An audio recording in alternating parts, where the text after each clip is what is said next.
Okay, welcome to you.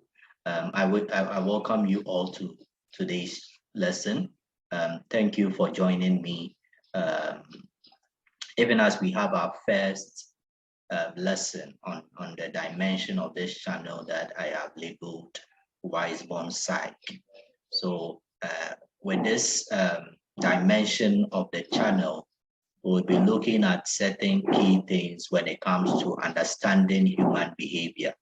So as um, a psychologist, someone with a background in psychology, I'll be sharing with us some key lessons when it comes to the area of understanding human behavior. So I believe that we would learn a lot even as we begin this journey, and we would also have other lessons as it pertains to potential, purpose, living excellently, and achieving your goals in life on the other dimension of the channel that we call the haven of wisdom. So these are the two parts of the channel, and whenever I upload a lesson, the flyer will indicate what exactly we are looking at in terms of which of the dimensions the lesson is related to. So today we are going to understand personality. We want to begin a journey into understanding personality. So the topic is understanding personality, and the question is, who are you? And to a larger extent, who is the other person by you? How are you able to understand who you are and also appreciate the fact that another person is unique and different? So today we'll begin with some overview of personality. We'll look at some of the characteristics when we are looking at understanding personality. What are some of the key things that stand out? So we'll define personality from a number of key figures in the understanding of personality in psychology. And we'll also try to see what are some of the determinants, what are some of the factors that determine our personality formation and development. And we'll sum up with one major, approach to understanding personality, which is called the Big Five personality traits. We'll look at it briefly, and in our next lessons, we'll go deeper into understanding personality from a number of theoretical perspectives. So once again, welcome to the channel. I am Wisdom, your host, a psychologist, an educationist, and an author. What is personality? What is personality? According to the American Psychological Association, the APA, personality refers to individual differences in characteristic patterns of thinking, feeling, and behaving.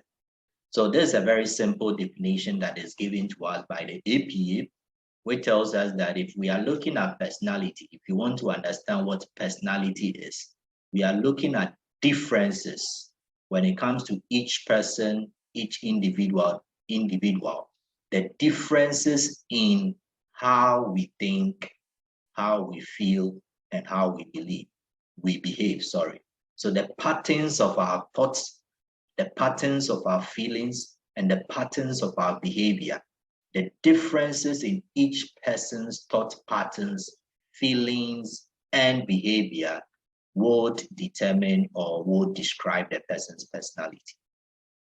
Now, according to Alport, 1937, personality is the dynamic organization within the individual of those psychological systems that determine his unique adjustment to his environment.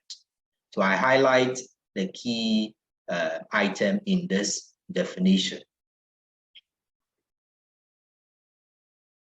A moment.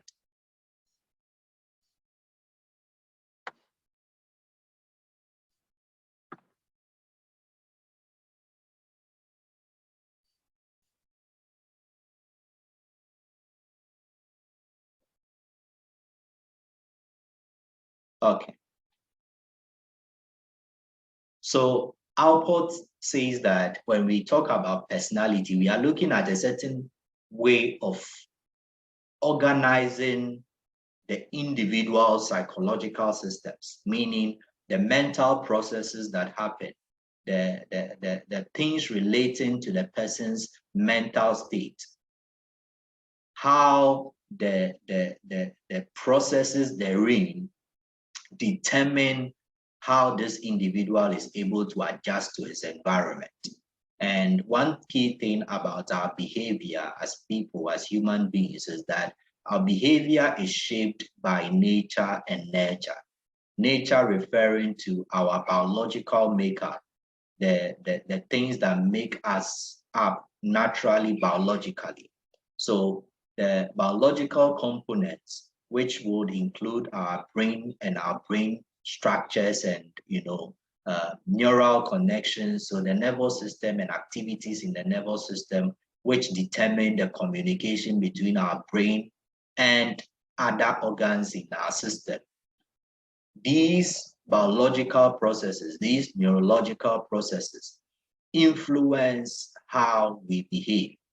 And in these influences, looking at it from a psychological perspective, Alport says that when we define personality, we are looking at how the processes and the structures of our human system, our psychological system, help to inform how we will behave within our environment, how we will interact with our environment. So your unique adjustment to your environment, and here we are talking about the physical environment and the social environment. The physical environment dealing with all the things that we see, so physical things, the human beings around us, the tools, the animals and all that, the road systems, that makes up our physical environment. Then our social environment would relate to how we interact with people. So our culture, our interpersonal relationships, our work life, all these things make up our social environment. So how we are able to adjust to the environment, diverse environmental factors will define our personality. And then finally, a definition by Cattell, 1950. And he defines personality as that which permits a prediction of what a person will do in a given situation. So if I want to say that this person's personality is A, B, C, and D, it will be informed by certain characteristics I see about this person, certain traits, certain patterns that I've seen about this person that can help me to predict that if they are in this situation, this is what they will do. So in a given situation, what helps us to determine that James or John will behave in this manner is that thing that we are calling the person's personality. So according to Cattell, personality is that which permits a prediction of what a person will do in a given situation. And this is something that we'll be able to relate to. So consistently, if we behave in a certain manner, it becomes a part of us. And that is basically one thing that the area of psychology or the study of psychology helps us to do, so that in observing human behavior, in studying human behavior, you will be able to predict certain patterns and be able to tell that in A or B situation, we are likely to see the individual exhibiting these characteristics. So in psychology, we are trying to identify behavior, we are trying to explain behavior, we are trying to understand behavior, and we are trying to predict as well as control behavior. So once you are able to identify certain patterns, when we go back to the APA definition, patterns of thinking, feeling, and behavior, we are able to draw a connection. so that in understanding that this is how this person will usually interpret their environment, their world. This is the model of their thinking, which informs their behavior in other situations. In a given situation, we'll be able to predict what they will do. We will not always get it right, but if we understand the person's personality, it helps us because we can be able to predict to a certain extent what the person will do in a given situation. So these are three definitions that I find helpful in our discussion. Now, what is personality all about? So the concept of personality, we have looked at some definitions of personality.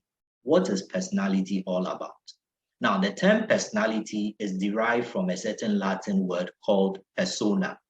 And persona is a word that I believe a number of us, a good number of us have heard or are aware of. So the person's, he has a certain persona, she has a certain persona. So persona, as in the Latin, refers to, so according to Sherry, an article by Sherry 2022, persona in Latin refers to a theatrical mask worn by performers in order to either project different roles or disguise their identities. So when we look at the word persona, it is signifying something that is seen about the person involved. So in this case, the mask is worn by the performers, and it is based on the mask that they are wearing that we can assign to them a particular character. So in a movie, you would find that this person plays a certain role, and in a different movie, they play another role. So it is based on the persona in that particular movie that we can be able to identify this so and so as, maybe Jack Sparrow, or this and so, based on the character that they projected in the movie. So we can also take it as literally putting on a mask, and the mask, suggests that maybe you are a scarecrow. That is a persona in that moment that is projecting a certain identity, changing your original identity, or in a way, giving you an identity based on what you want us to see. So that is what persona is in the Latin. It is a theatrical mask used in terms of performance, stage performance, drama, and all that, to either project a different role for the performer or disguise their identity so that we'll not be able to detect that this is the person who is actually on stage or who is performing. And according to the Merriam-Webster dictionary, which is my favorite dictionary, persona refers to a character which is assumed by an author in a written work. So as I mentioned earlier, if you are taking a movie, you have actors and actresses performing different roles in different movies. So in a particular movie, their persona will be that character that they assumed, maybe as a father figure, as a child, as a husband. That is their persona in that movie. So if you want to understand them, you need to understand them within the context of that movie, because that is the persona that they projected in the movie. So a character assumed by an author in a written work. If you want to understand someone based on a certain book you have read, you may not be able to appreciate them by comparing to another book you have read, which they starred in as one of the figures in the book. You need to understand them in the context of that literature or that work of writing.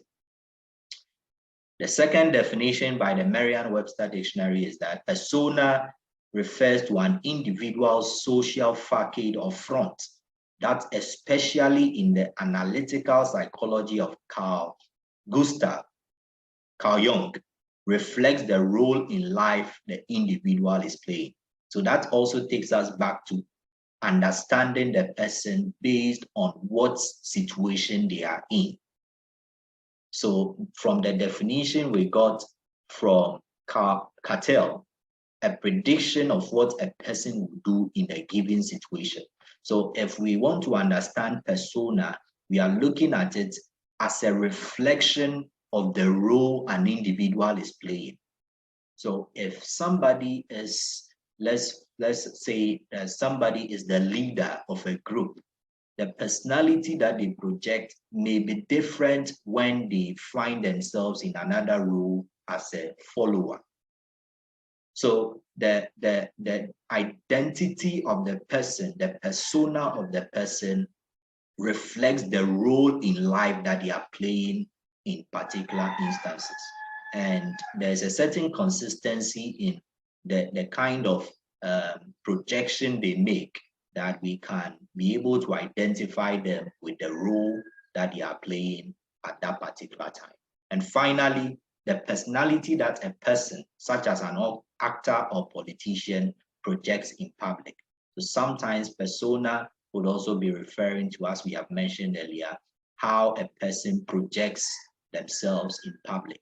And it is what we see, so that the overt behavior, what can be seen, that helps us to be able to associate the person with a kind of persona. So in the definitions we have looked at, and with the origin of personality from the word persona, we see three things standing out. And this is what we see reflected in this slide, the images here. So we see that our personality is composed of three elements: thinking, that is our thoughts pattern; emotions, that is how we feel and express our feelings; and behavior, our actions and what we do. So in the first image, we see this man who is thinking. So in terms of your personality, if we want to understand personality, our personality, who you are, it begins by what you think and how you think. So from the definition of the APA, we see that the pattern of your thoughts is one of the key things that would define what your personality is. So your personality begins by how you think, what you think, and all that. So your thought patterns is the first component of what makes you A or B in terms of personality. Then the second is emotion. So we see this image, emojis, with different expressions: an angry face, a sad face, quite an anxious face, a smiley face, a laughing, emoji.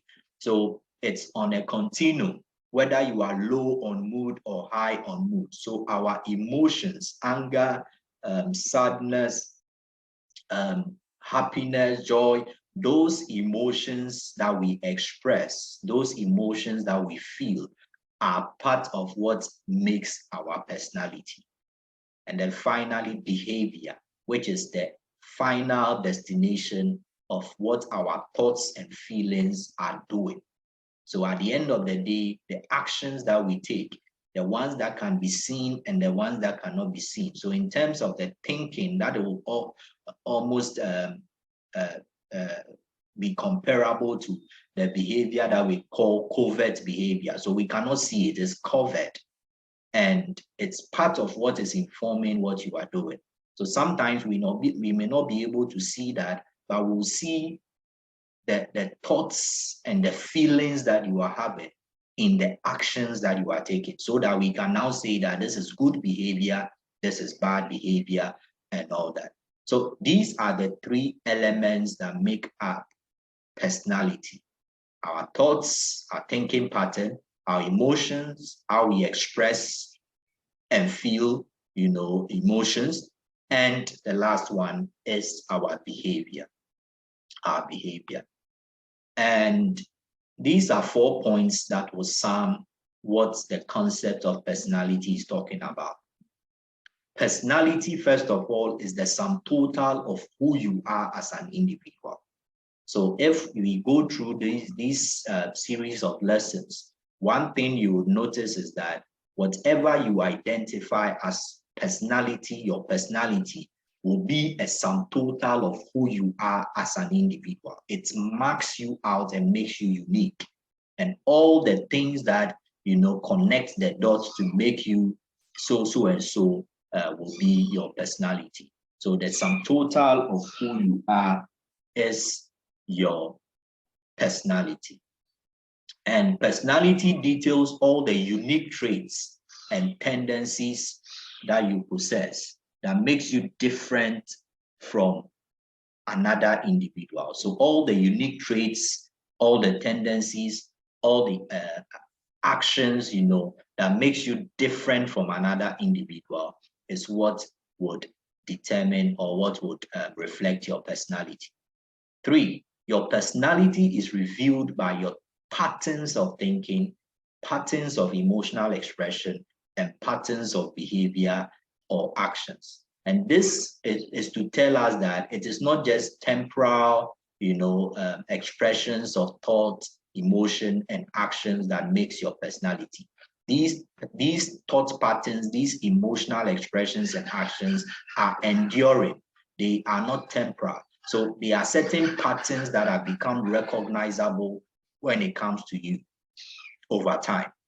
And finally, your personality involves a consistent way or pattern of thinking, as I just mentioned, feeling and behaving that has become associated with you. So these are 4 things that sum up the concept of personality, the concept of personality.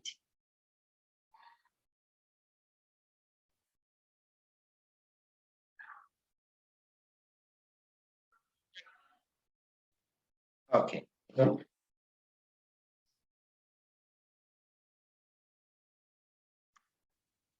Now, why should you understand personality? Why should we be bothered about understanding personality, understanding who you are? So the question we asked as part of today's lesson is, who are you? Why should you understand personality? The first thing is that if you understand who you are, understand yourself, your personality, it helps you to know and understand yourself better. So you are able to identify what your strengths are, what your weaknesses are, what your preferences are, what your values systems are, what your excesses. So what are some of the things that you overdo relative to your environment and situations? So understanding your personality and,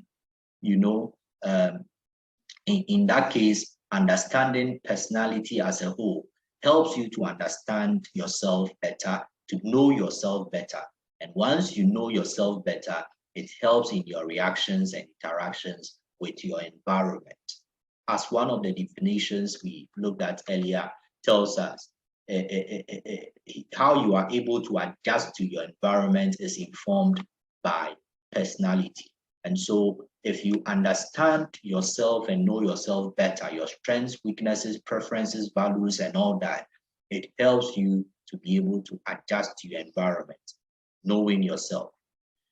Point 2 is that understanding your personality would help you to know and understand others, to know and understand others.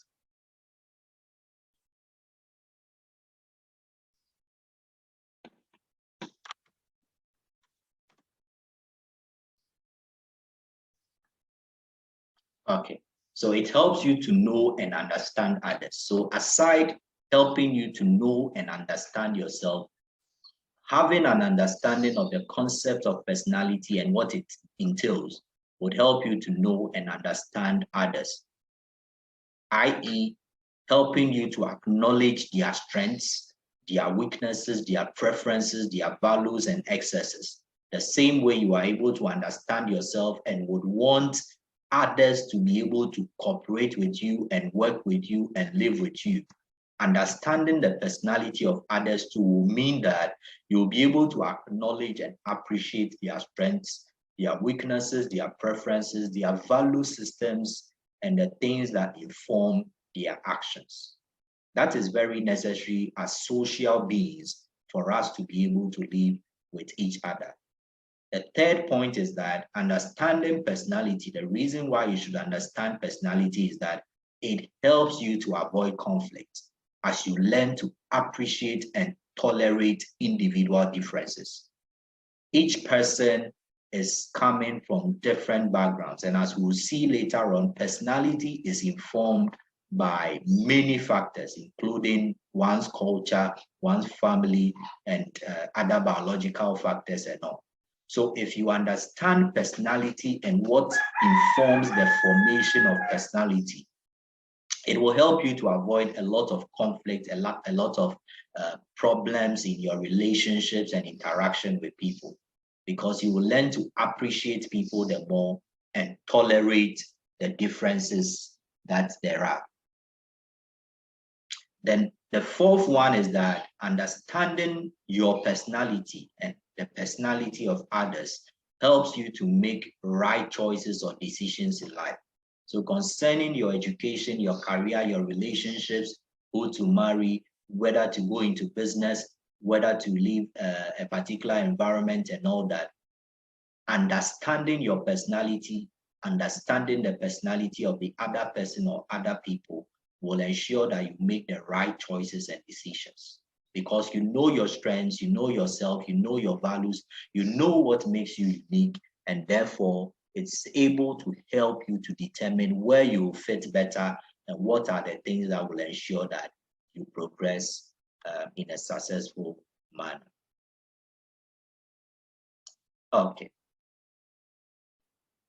Now, what are some of the determinants of personality? So we have different personality types and orientations, but what are some of the determinants? What are some of the factors that determine personality formation and the personality types? The first thing we talk about is biological factors, and this could be related to the brain and genetic factors. So we talked about how early on I mentioned the brain, the nervous system generally, the central nervous system, the brain and the spinal cord and the neural connections, the nerve cells, the neurons, and all the interactions that happen in our nervous system and other systems of the body, the limbic system and other systems in our human structure influence our behavior.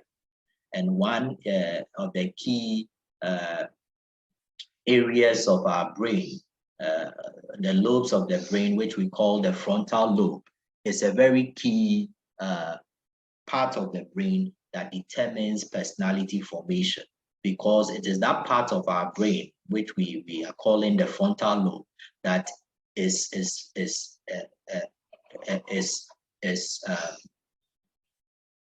that informs our decision-making, ability, that determines, all the executive functioning that pertains to us. So our daily problem solving, creative thinking, creativity, emotional control, impulse control, a lot of things that we do that we will term under the umbrella executive functions of the human being are informed by the frontal lobe. And there are other parts of the human brain that helps in terms of how we are able to understand what people say. So in terms of comprehension, there's this part of the brain called the Wernicke's area, which is necessary for language comprehension.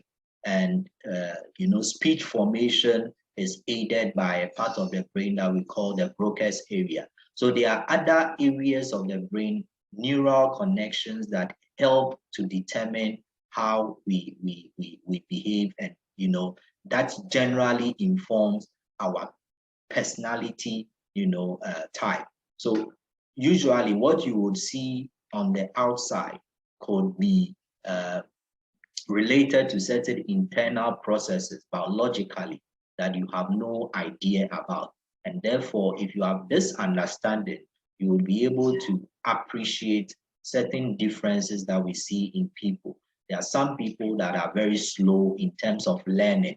If you understand that, that kind of persona, that kind of characteristic that they are portraying, is not a sign that they are stupid or dumb, but it could be a biological, issue that is informing their delay in terms of learning, intellectual delays and all that. There are some people that have troubles in terms of muscle coordination. It is not because they are maybe, sometimes we are so spiritual in terms of making conclusions, but it could be a biological, genetic, issue or factor. And so when you understand that, one of the things that inform personality and what we see in terms of how people think, how they express their emotions and how they behave could be biological in nature, you would be able to, be more tolerant and more, open-minded in dealing with people. Another factor is family and social factors. The family is the basic unit of society, as we know. And so how a person is brought up in the family structure is important. People that were born into an extended family system, how they grow up will be different from someone that was born in a nuclear family system. There are some people that in terms of family structure, they had a lot of, ill treatment. So what we would call the critical voice. So in terms of parenting, they didn't get the best of nurturing. They felt rejected and condemned. They felt that their needs were not met. All these are factors that will influence the kind of person they become in growing. So when you meet them, you interact with them, and some people are quite emotionless, so to speak. They may have developed that persona as a result of their family background and other social environmental factors that influence their growing. People of abuse grew up in abusive homes. People that were in societies that were quite aggressive and all that will form different personality orientations. And so it's important that we understand personality formation could be influenced by family and social factors. And we are all coming from different families and different societies, meaning that our orientations would always be different. We have cultural and religious factors, the person's culture, the person's religion. These are two key things that influence our value systems, religion and culture.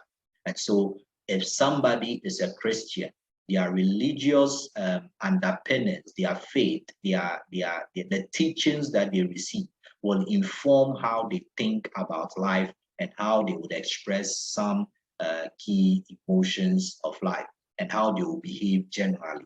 And so if you find yourself among a particular group of religious people, you should be aware that their religious orientations would influence or inform their personality, how they think, how they feel, and how they behave. It is critical, it is important, so that you will be able to live in harmony with these people, understanding that you have a different cultural and religious orientation, and that is what is making you unique in yourself. And these are also people from a different cultural and religious orientation, making them unique, informing their thought patterns, their feelings, and their expression of behavior. Then we have situational or environmental factors. There are certain things that happen to people in life.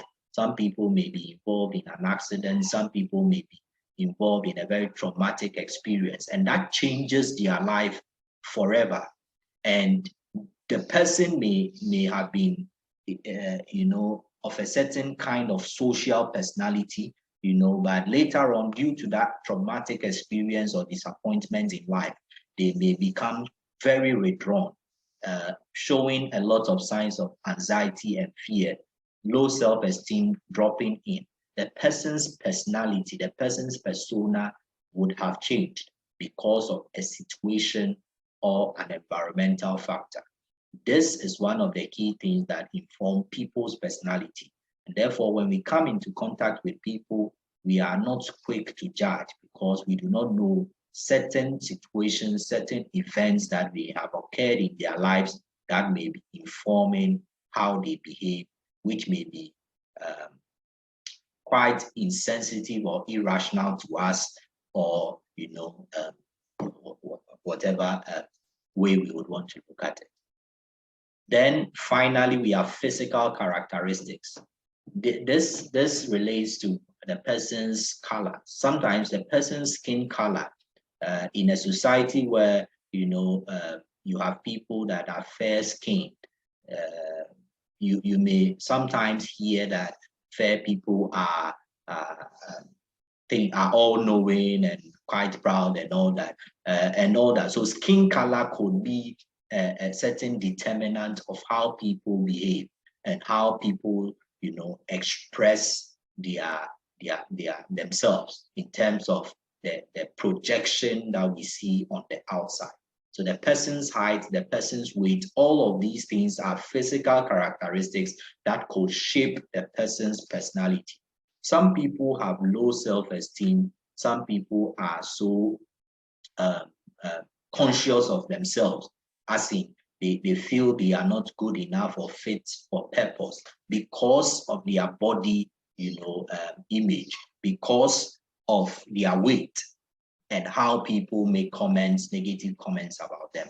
So sometimes you'd find someone who may be very withdrawn, who may be quite avoidant in terms of their social interactions.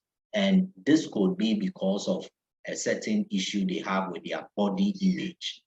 And usually, if these persons are able to overcome that image-related problem, then they are able to begin to develop other more positive and healthy personality traits. So physical characteristics could also inform the person's personality,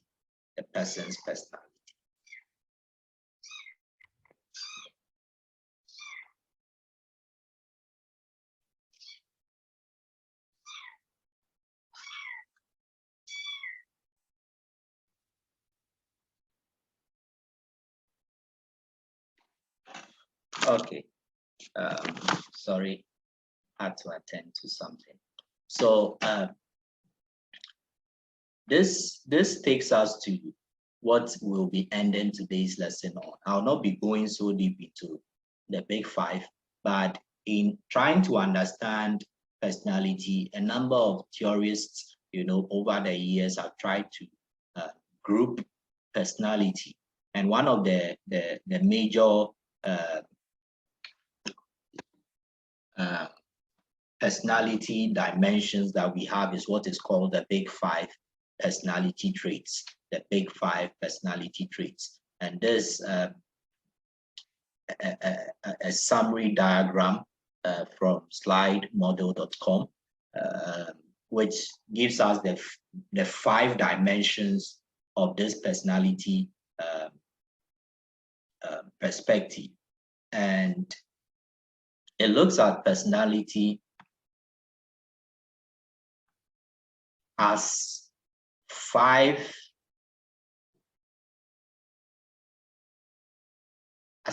core dimensions. And we have openness, we have conscientiousness, we have extraversion, agreeableness, and neuroticism. So these are what constitutes the big 5 personality types or traits. And this big 5 could also, in terms of recall, if you want to find an abbreviation that will help you to recall, we have 2 that are commonly used: ocean and then the canoe or the canoe. So O for openness or openness to experience. So openness or openness to experience. Then C for conscientiousness. E for extraversion, also referred to as extroversion. and then A for agreeableness, and then the N for neuroticism. Okay. Then for Kano, then you are looking at C for the conscientiousness, A for agreeableness, N for neuroticism, O for openness or openness to experience, and E for extraversion. What does openness stand for? So in this big 5 personality traits, it says that people fall on a certain continuum when it comes to these 5 big dimensions. And so if we take openness, people are on a certain continuum. And for openness, we have certain, aspects of openness. So you could be high on openness or low on openness. So someone may be high on openness and low probably on conscientiousness. So we have degrees of these dimensions or these traits as people. So there's a continuum on each of the 5 dimensions, and individuals will fall somewhere along the continuum for any of the personality traits of the big 5. So you may be someone who is conscientious. You may be highly conscientious or very low on conscientiousness. And that will also mean different things in terms of your behavior, in terms of the traits or characteristics that we see, based on what level of the continuum you are on. Let's explain the 5, and then we'll look at the characteristics based on the continuum, whether you are high or low on these traits. So openness to experience. This is an eagerness to learn. So people that fall in this dimension of the personality traits, people who are open to experience, are eager to learn. They are people that would usually want to learn new things. They are curious. They want to learn more, understand what is going on. They ask a lot of questions. So openness to experience involves an eagerness to learn new things and have new experiences. They want to go here, they want to go there, they want to have new experiences. If they work here for a while, they want to move into a new role and experience different, things altogether. And it's characterized by a lot of curiosity, imagination. These people are very imaginative and critical in their thoughts because they want to learn more, and they have diverse personality interests, multiple personality personal interests. They have multiple things that are of interest to them. So if it comes to the area of learning, they may be interested in animals, interested in cars, interested in a lot of things. So this is what defines people that fall within that dimension of openness or openness to experience. Then we have people that are conscientious. So these are people that are very careful in doing things. So they want to focus on a certain goal, and they want to achieve the goal by being very organized and consistent. They are very thorough in what they do. So they are careful in ensuring that whatever goal that they have set for themselves, they follow through and achieve it. So it's characterized by consistent goal-directed behavior, thoughtfulness, a lot of thoughtfulness, and introspection, self-examination to be sure that you are really doing what you want to do and you are doing it in the right way. So such persons pay attention to details and are well organized in their daily functioning. they are conscientious. Then we have the extraversion or extroversion. People who fall in this dimension rely on external sources for their motivation and fulfillment. So it will take other people's assurance, other people's applause, other people's endorsement for them to feel satisfied or fulfilled. And people that have higher scores on this dimension show forth a lot of social engagement. They are very social, and those who are low on this dimension would usually want to be alone. So if we take it into a more common term, these people will be introverts, and those who score high on extraversion in a test for the Big Five would be extroverts. So extraversion is related to a certain sense of motivation and fulfillment that is derived from external sources rather than the person himself. So they are not self-motivated. They do things and their satisfaction will come in knowing that people are applauding or appreciating.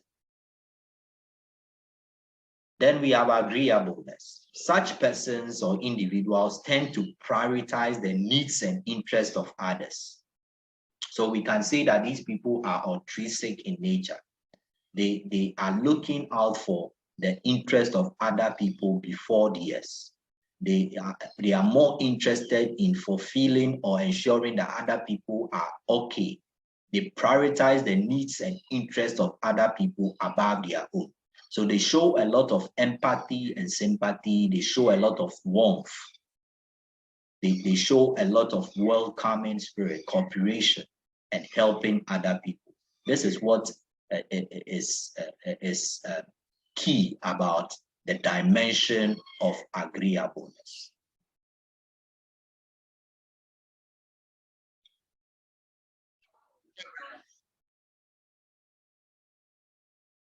Okay, so that is for agreeableness. Then we have the final one, which is neuroticism.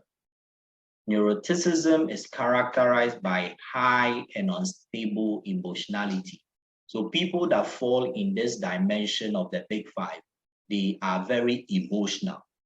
They are people that, in approaching life and situations in their social interactions and all, you realize that they are very emotion driven. These people are anxious, they feel guilty a lot, they feel bad, they are very emotional in terms of their reactions to situations and people. And that is what we'll find as the key thing about people that fall in the dimension of neuroticism. So this is a diagram from Simply Psychology, that helps us to see the Big Five and how people who score high or score low on it would behave. So as I mentioned earlier, openness is characterized by a lot of imagination and feelings, actions and ideas, because these are people that want, or they are driven to learn more and have new experiences. So we have it here. Individuals that score low on openness. So if you take a test on the Big Five and you score low on openness, it will mean that you are someone who is practical, conventional, and prefers routines. So you are not really the type that would want to try new things, a lot of new things, like the people that are open to experience. So you are more practical, more conventional, and you would prefer routines. And it's likely that if you score low on openness, you may be scoring higher on conscientiousness. Because if you are practical, conventional, and prefer routines, it's one thing that helps you to stay more organized in your thoughts and in your dealings. So if you score low on openness, it's likely that you'll be scoring high on conscientiousness. So someone who scores high on openness, this person would exhibit characteristics like curiosity, having a wide range of interests, and wanting to be independent, because usually the more you are independent of others, the more you are able to explore as much as you want to. So you are not limited by structures or limited by certain routines of doing things. Then conscientiousness, which is characterized by competence, self-discipline, and thoughtfulness, and goal-driven actions, as we mentioned earlier. If you score very low on conscientiousness, it means that you are quite impulsive. You do things, based on impulse, as it comes to you, you want to do it. Careless and quite disorganized in doing things. But if you score high on conscientiousness, that means you are hardworking, you are dependable, you are organized. And as I mentioned earlier, it will mean that you would be someone who would be quite conventional in doing things. And conventional people are people that stick with, structure. They want structure about the things that they do. And routines are usually things that we do that bring structure to our daily lives. So scoring high on conscientiousness would signify a certain level of dependability, organization, hard work, and practical living. Then extroversion or extraversion, which is characterized by high sociability, assertiveness, and emotional expression, would find that someone that scores very low on it will be quiet. They would be quite withdrawn. So as we mentioned earlier, this person would be more of an introvert, would prefer to have their own quiet space. They would want to be alone. Private, life characterize these people. But if you score high on extraversion or extroversion, that means that this person is outgoing. They are very sociable. They want to explore their society, explore relationships, and they are very warm. They are welcoming. They are able to establish relationships and friendships, and they are easygoing. Then agreeableness. Scoring low on an agreeableness would mean that you are critical, you are uncooperative, and quite suspicious of others. And as we mentioned earlier, people that fall within agreeableness are people that are very helpful. They want to consider the needs of others before themselves. So if you are low on agreeableness, it means that you are quite someone who is suspicious of others. So it's difficult for you to help. You put your personal interest first before others. You are quite uncooperative. It's difficult to cooperate with other people because your interest, your stance is more important to you than all other persons' own. But someone who is high on agreeableness will be someone who is very trusting of others, empathetic, shows a lot of concern and support to other people, and is very helpful, so very altruistic. Then finally, we have neuroticism, tendency toward unstable emotions. As we mentioned earlier, those who fall within this dimension of the big five are quite emotion-driven. And if you score low on it, it means that you are calm, you are even-tempered and secure, because scoring low on neuroticism means that you have a more stable emotional state. So it means that you will not be somebody that is emotionally impulsive and driven by emotions to do things. So you are more calm, you are even-tempered, and you are secure. You feel secure, you feel a sense of security within yourself. People that are scoring high on neuroticism would be very anxious, unhappy, and prone to negative emotions, primarily because they feel insecure, a lot of insecurity issues, a lot of low self-esteem, and that could be informing that difficulty with handling their emotions. So this is how the big 5 personality traits look like. And it helps us to understand individuals, to understand ourselves. I don't know where you fall on this continuum, whether you are open to experience, whether you are conscientious, extroverted or extroverted, agreeable or neurotistic. Wherever you fall, I'm sure you would be able to fit yourself in somewhere. So we'll be ending today's lesson here, and I believe that you have learned something new.